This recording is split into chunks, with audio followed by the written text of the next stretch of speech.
नमस्कार, मेरा नाम खिलन बर्मन है। अब आप ये वीडियो सिर्फ़ टाइम पास के लिए देख रहे हैं या फिर सीरियसली देख रहे हैं, ये तो मुझे नहीं पता। लेकिन मुझे ऐसा महसूस होता है कि आप लोग जानबूझकर कमज़ोर, लाचार और बेसहारा बनते जा रहे हैं और सिर्फ़ खुद ही नहीं, बल्कि इस राह में औरों को भी शामिल कर लिया है। अब देखिए, बचे हुए वही लोग हैं जिन्होंने कानून, नियम, झूठ और दंड न जाने क्या-क्या हथकंडे अपनाकर हम सबको जंजीरों में जकड़ दिया है। और हम ऐसे बन गए हैं जैसे कोई भिखारी हो। बस शासन के मुँह की तरफ ताकते रहते हैं कि काश! शासन महाराज हम पर दया करके रोटी का एक टुकड़ा फेंक दें। अब मेरी ये बातें आपको अभी भले ही मूर्खतापूर्ण लगें, लेकिन यकीन मानिए, आगे चलकर यही जीवन की सबसे बड़ी सच्चाई निकलेगी। अब मैं आपको सीधी बात बता दूँ, अगर आप सब चालें कि जनता से बड़ा कोई दूसरा कानून नहीं होता, तो निश्चय ही उस दिन अपना देश भ्रष्टाचार से मुक्त हो जाएगा।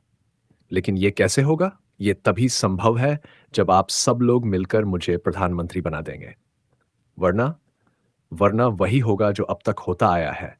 आप किसी और को राजा बना देंगे और वो वही करेगा जो अब तक दूसरे राजा करते आए हैं। अब आप एक बात समझ लीजिए, राजा, राजा नहीं होता। राजा तो प्रजा का सेवक होता है। क्यों? क्योंकि राजा को राजा प्रजा की कृपा से ही बनने का अवसर मिलता है। और जब कोई राजा बनता है तो उसका पहला कर्तव्य क्या होना चाहिए? प्रजा की सारी मुसीबतें दूर करना। यही उसका परम दायित्व होता है। अब आपको मेरी ये सीधी बात भी टेढ़ी लग रही होगी। क्यों? क्योंकि आपका दिमाग भ्रष्ट नेताओं ने हैक कर रखा है। और सुनिए, आपके ही बीच कुछ लोग हैं जो इस अमूल्य ज्ञान को पनपने से रोकने के लिए अपना पूरा जोर लगा देंगे। वो मुझे प्रधानमंत्री बनने से रोकेंगे। मेरा मज़ाक उड़ाएँगे, मुझे भला-बुरा कहेंगे, यहाँ तक कि गंदे-गंदे कमेंट भी करेंगे ताकि किसी तरह मुझे गिरा सकें।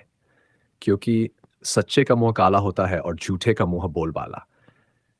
अब एक बात कान खोलकर सुन लो, अगर आपने मेरा साथ नहीं दिया, तो यकीन मानिए शासन आपकी आने वाली पीढ़ियों का खून भी टैक्स के रूप में वसूल करेगा और ये वक़्त ज़्यादा दूर नहीं है। अब देखिए, इस छोटी-सी वीडियो में सब कुछ बताना संभव नहीं है, लेकिन आपको मालूम है कि बूँद-बूँद से घड़ा भरता है। अगर आप इस वीडियो को शेयर करते हैं, तो ये हज़ारों लोगों तक पहुँच सकती है, फिर हज़ारों से करोड़ों तक। अब एक बात सोचिए, अगर भारत का एक नागरिक अमेरिका जैसे महाबलशाली देश का राजा बन सकता है, तो मैं अपने ही देश का राजा क्यों नहीं बन सकता? अगर आपको मुझ में कोई कमी लगती है, तो कमेंट में बताइए।